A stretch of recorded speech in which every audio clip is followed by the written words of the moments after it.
My name is Jennifer Giroux, and I'm 27 years old.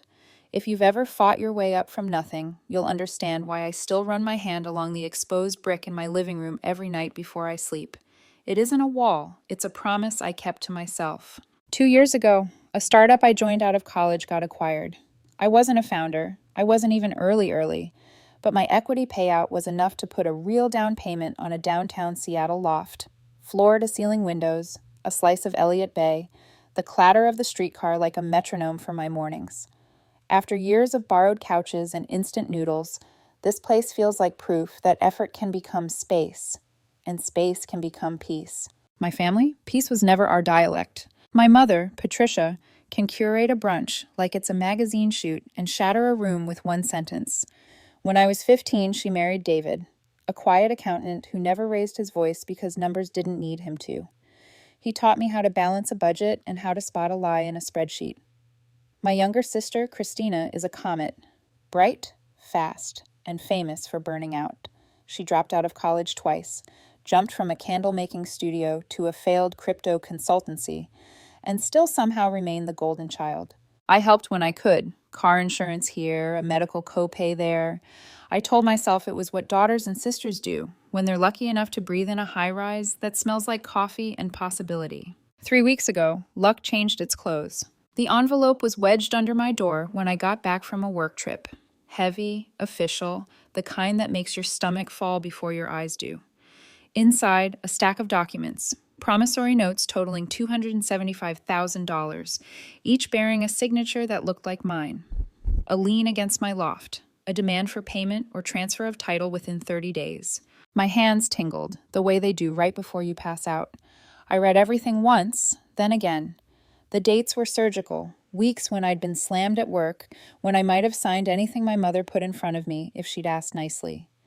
But she hadn't asked. I hadn't signed. I called her. I tried to keep my voice level. "Mom, what is this?" On the other end, porcelain.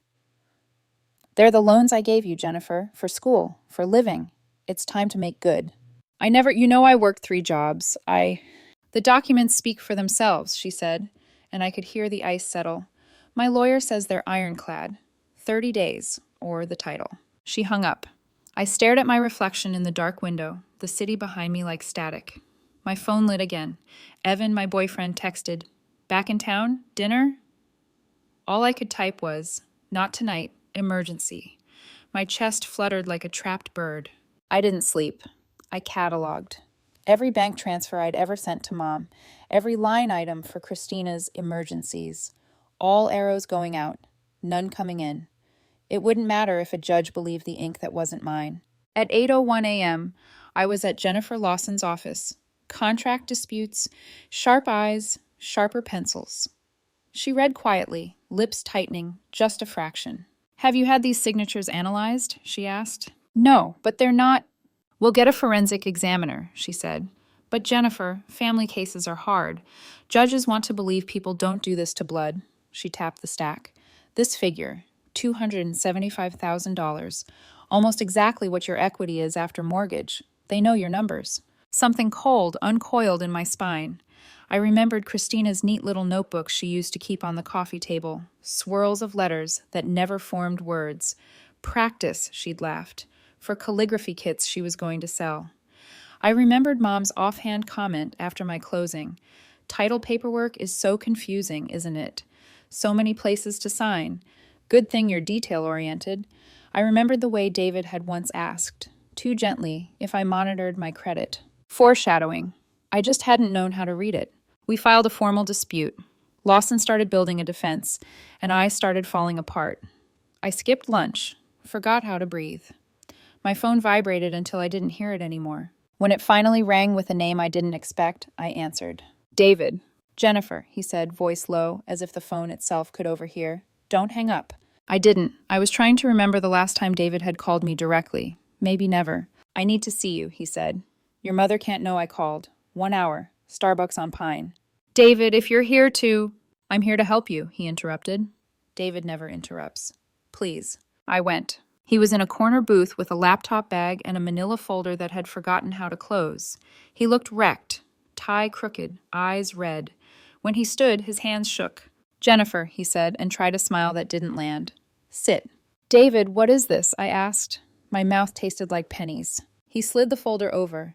Everything I didn't want to believe. Inside were printed emails between Patricia and Christina, line after line where my name bent into a plan. How to stage loan documents. How to forge my signature. Attached images, my signature pulled from a birthday card, a lease from years ago.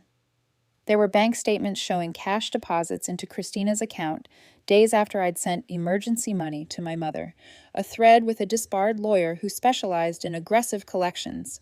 And then David opened the laptop and clicked play. My mother's voice, coached calm. No, no, curve the G like this. She loops her R, then lifts. Again, again. Christina's laugh, tight and breathless.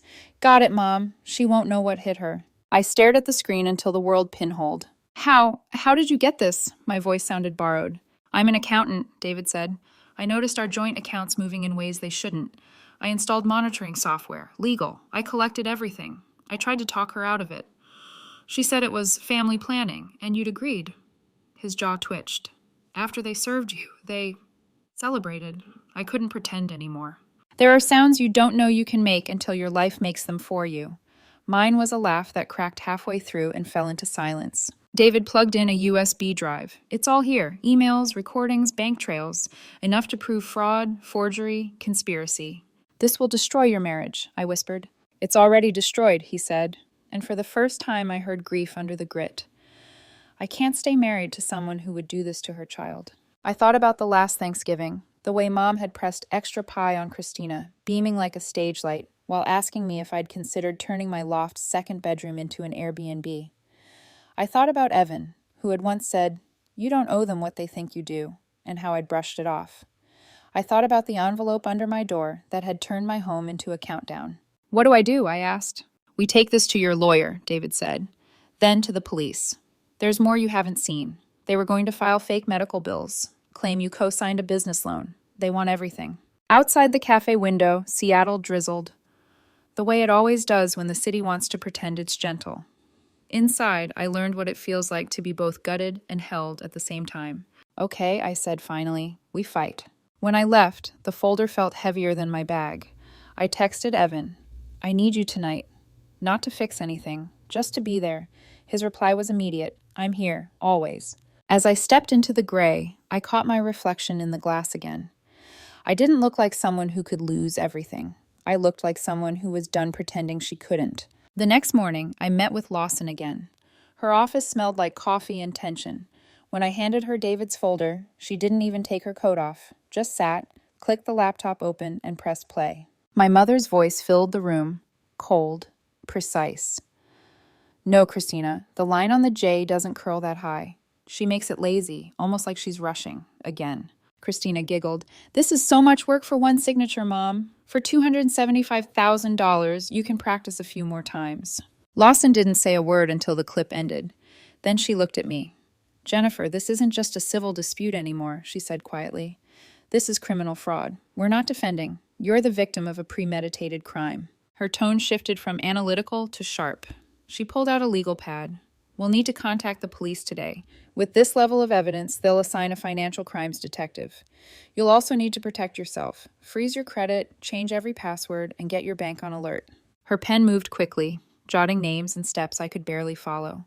I watched her hand instead of the paper, steady, efficient, like she'd done this too many times. That night, I sat in my loft, every light on. I could hear the city hum below, the sound of taxis, street chatter, the faint rhythm of rain on glass. The folder sat on the coffee table, still open. I didn't cry. I just stared. My mother's handwriting, Christina's laughter, my own name scrawled across documents that could have stolen everything I'd worked for. At 10:23 p.m., my phone buzzed. Evan. Evan. Did your mom call again? Me. No, she's quiet. Too quiet. Evan.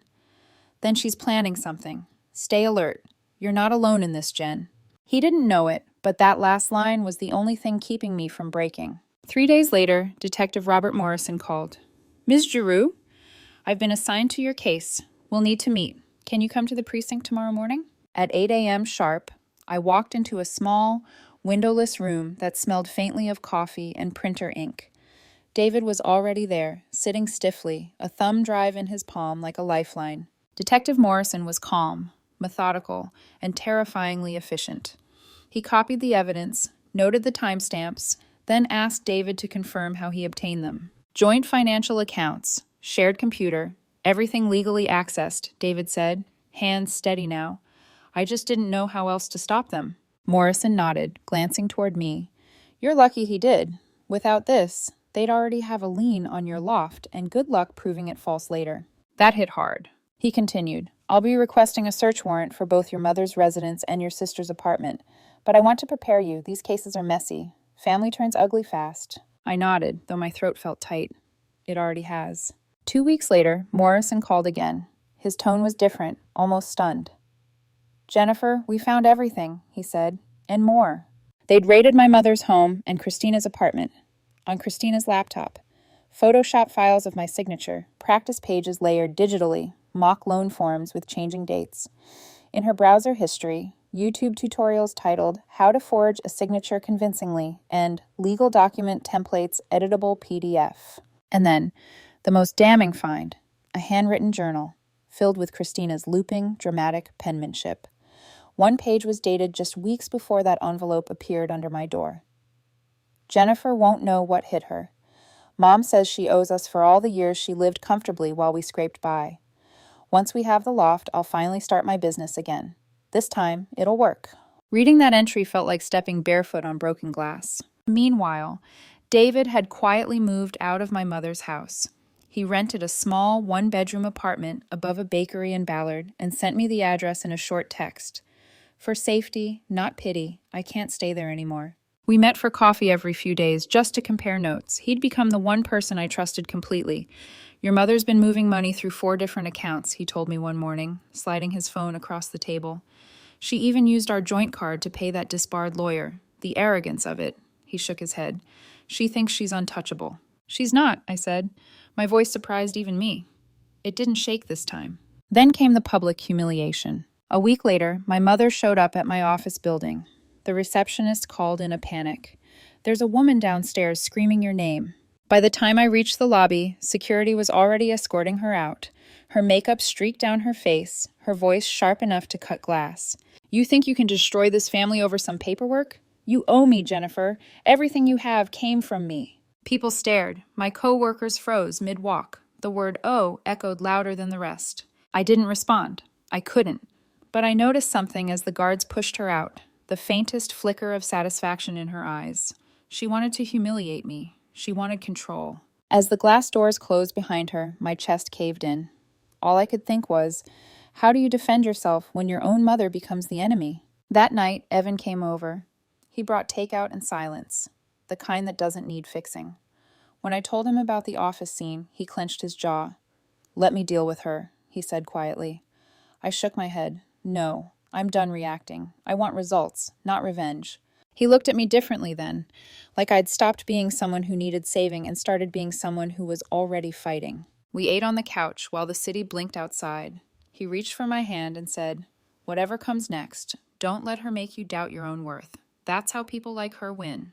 And for the first time in weeks, I slept through the night. But sleep was mercy. The next morning, the real war began. It was a Thursday morning when everything imploded again. I woke up to 47 unread emails. 46 were spam. One was from Christina. The subject line read, "You left us no choice." The body was long, pages of self-justification, bitterness, and delusion. You always thought you were better than us, Jen. The smart one, the successful one, the one who could move downtown and forget where she came from.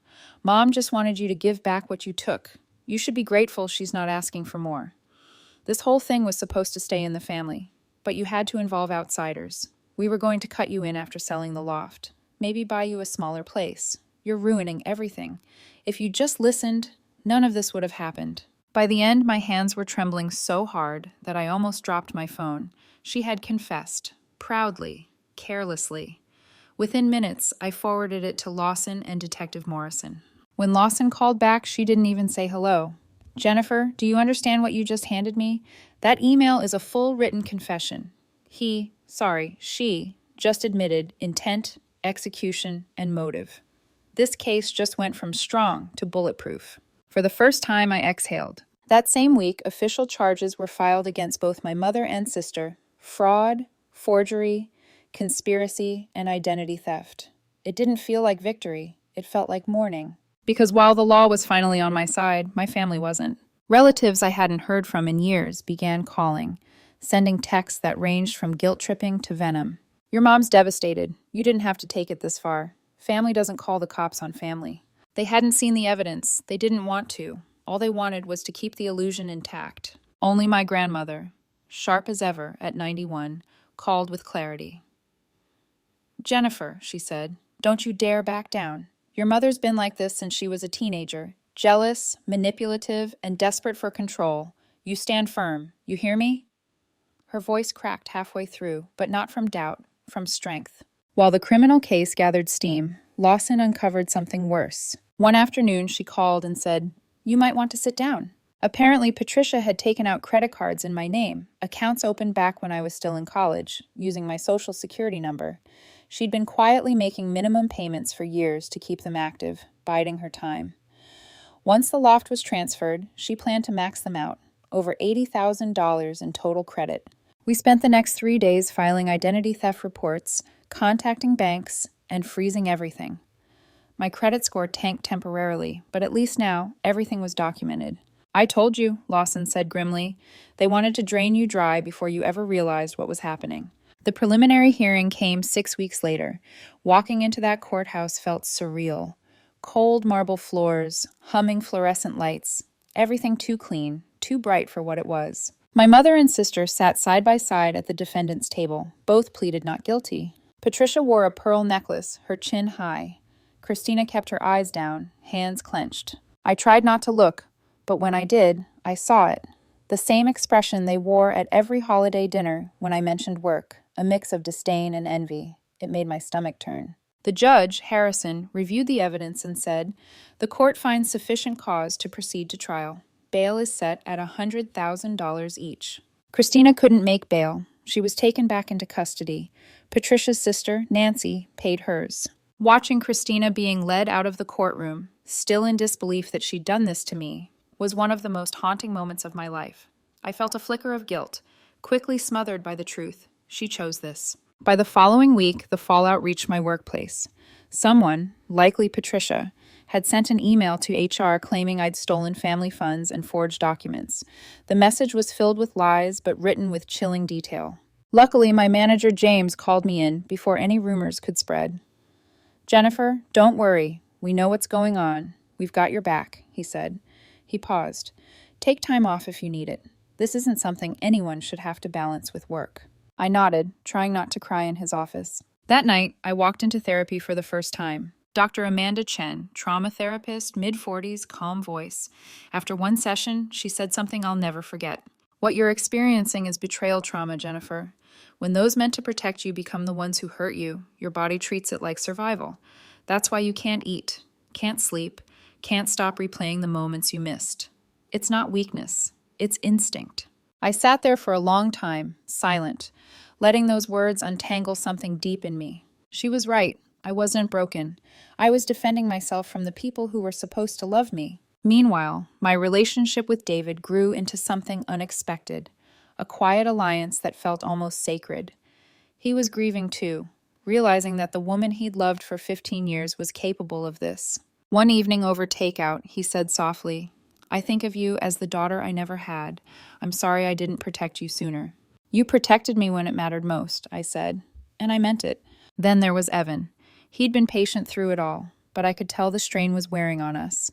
His ex, Lena, had been leaving cryptic comments on my posts, things like, "Guess she's not as innocent as she seems," trying to stir trouble. Evan swore he ignored her, but one night she accidentally showed up at the same restaurant where we had dinner. She smiled sweetly at me. "Must be hard being the scandalous girlfriend of the year," she whispered as she walked by. I froze. Evan jumped to defend me, but I just looked at Lena and said quietly, "You have no idea what real betrayal looks like." And for once, she didn't have a comeback. That night, after Evan walked me home, I realized something. This wasn't just about money or property. It was about control, about how far people will go to reclaim power they feel they've lost. Patricia and Christina wanted me small, ashamed, dependent. But the irony was, by trying to destroy me, they'd finally forced me to become stronger than I'd ever been. The trial began on a gray Monday in March, the kind of Seattle morning where fog hangs low like it's holding its breath. I sat outside the courthouse steps, clutching a thermos of coffee I didn't even taste. David met me there, dressed in a simple navy suit, tie slightly off-center. "You ready?" he asked. "No," I said honestly, "but I'm here." Inside, the courtroom buzzed with the muted chaos of lawyers, shuffling papers, and journalists whispering to each other. Apparently, family fraud cases of this magnitude didn't come around often. Across the room sat Patricia and Christina. Patricia wore an elegant beige coat, pearls gleaming at her throat, pretending she still ran every conversation. Christina, by contrast, looked small, shoulders hunched, eyes swollen. She didn't look at me, not once. When the judge entered, everyone stood. Then it began. The prosecution, led by District Attorney Sarah Williams, started with clarity and precision. She presented the forged promissory notes, then played the recordings David had captured, my mother's cool instructions, my sister's giddy responses. The entire courtroom seemed to freeze when they heard Patricia say, "Once she signs, it's ours. She owes us that much." I felt my hands clench under the table. Evan's hand brushed mine briefly, silent support from the front row. Then came the emails, step-by-step discussions between mother and daughter, time-stamped, casual, incriminating. Christina's digital practice files, her journal entries, even her search history, all projected on the screen for everyone to see. Finally, they showed the email she sent me, her proud, careless confession. When it appeared on the screen, I caught Patricia's eyes. She looked at it too, and for a fleeting second, her face broke. Shock, betrayal, rage, all colliding at once. Then it was David's turn. He walked to the witness stand like a man carrying both guilt and clarity. The defense tried to paint him as a bitter ex-husband with an agenda, but he spoke simply, directly. "I didn't want to believe it," he said, "but Patricia stopped being the woman I married when she started believing she was entitled to everything her children built. I collected the evidence not because I wanted revenge, but because I couldn't stand by while Jennifer lost everything she'd earned." When asked why he was willing to risk his marriage, his career, and his peace, he said, "Because sometimes you have to do what's right, even if it destroys everything else." The silence that followed was heavier than any gavel. When it was my turn to testify, my knees nearly buckled walking to the stand. I'd practiced what to say, but nothing could prepare me for looking at my mother while describing how she'd tried to ruin me. I recounted the envelope under my door, the phone call, the sleepless nights, the humiliation at my office. Halfway through, I saw tears forming in Christina's eyes, but Patricia never looked away. Her stare was cold, unflinching, almost daring me to falter. When the prosecutor asked how the betrayal affected me, I said, "It's like realizing the house you grew up in was never built on love. It was built on leverage." Even the court reporter paused for a beat. The defense team tried everything. They claimed Patricia genuinely believed the loans existed. They argued Christina was manipulated, too naive to understand what she was doing. But the evidence dismantled every lie. The forensic handwriting analyst confirmed the signatures were forged. The financial investigator traced the deposits straight into Christina's failed business accounts. Every angle collapsed under the weight of receipts. After 3 grueling days, the jury deliberated for just 4 hours. When they returned, I couldn't breathe. On the charge of fraud, guilty. On the charge of forgery, guilty. On the charge of conspiracy, guilty. On the charge of identity theft, guilty. The words hit like quiet thunder. Patricia's shoulders stiffened, but she didn't react. Christina cried openly, uncontrollably. The judge sentenced Christina to 3 years in prison and $50,000 in restitution. Patricia received 18 months and $75,000 in restitution, the judge citing her age and lack of prior record as mitigating factors. When the bailiff led them away, Patricia finally turned toward me. Her lips moved soundlessly. "I'm sorry." I couldn't tell if it was guilt or one last manipulation. Afterward, the civil trial felt almost procedural by comparison. With criminal convictions in hand, the judge ruled decisively in my favor, ordering damages for emotional distress, attorney's fees, and identity theft restitution.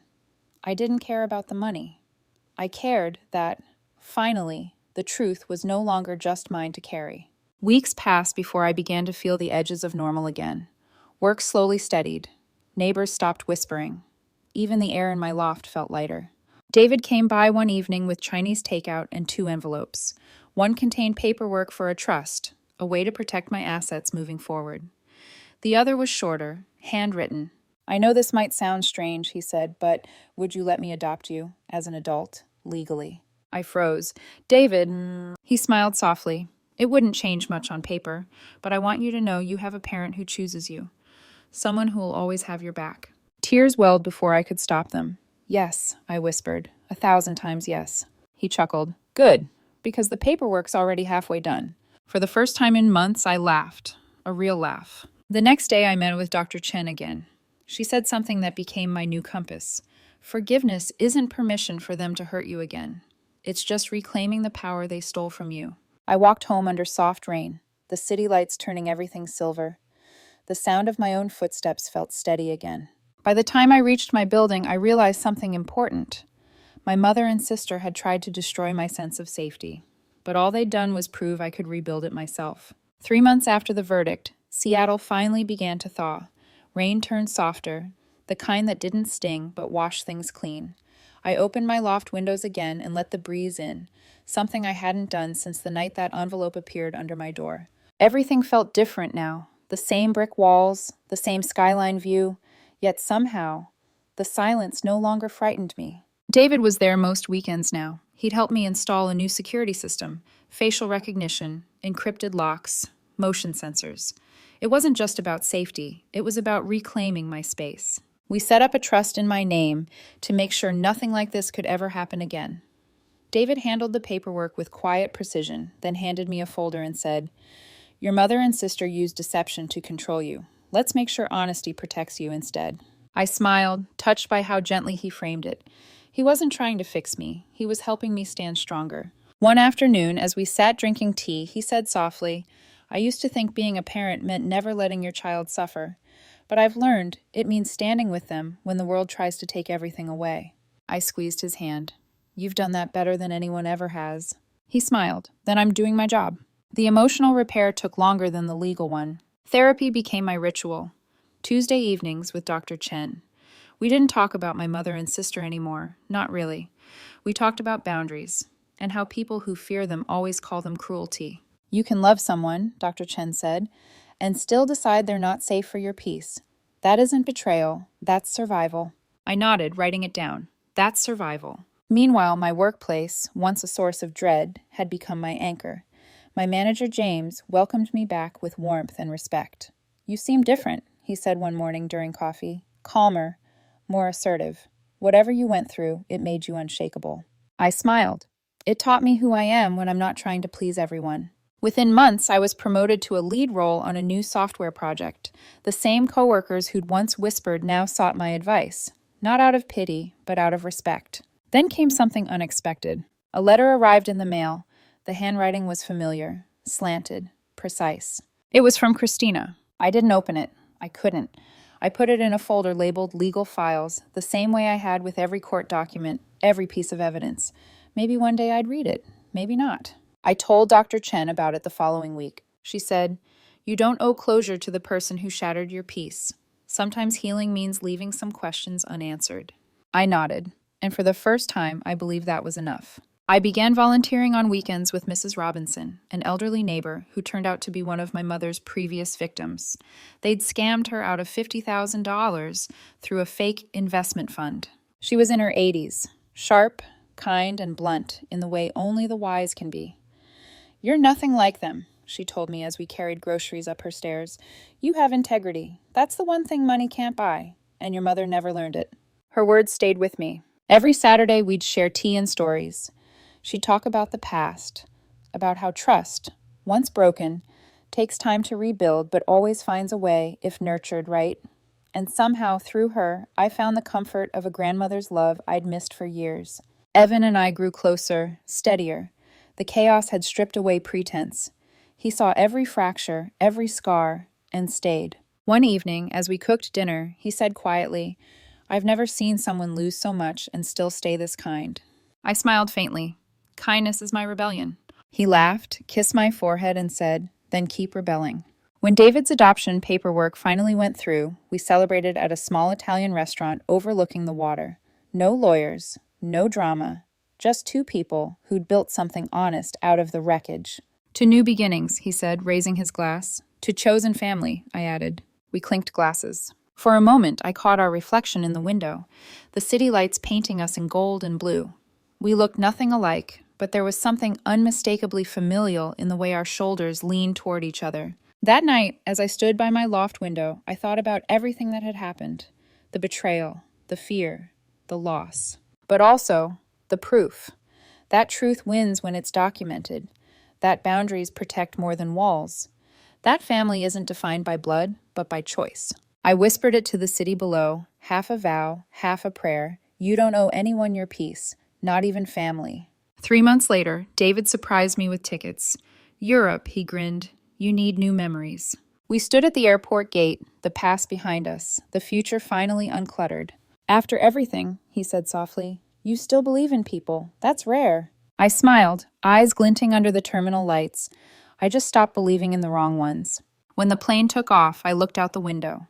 Below, Seattle shimmered. My city, my battlefield, my home. I thought of my mother and sister, somewhere far away, living the consequences they'd chosen.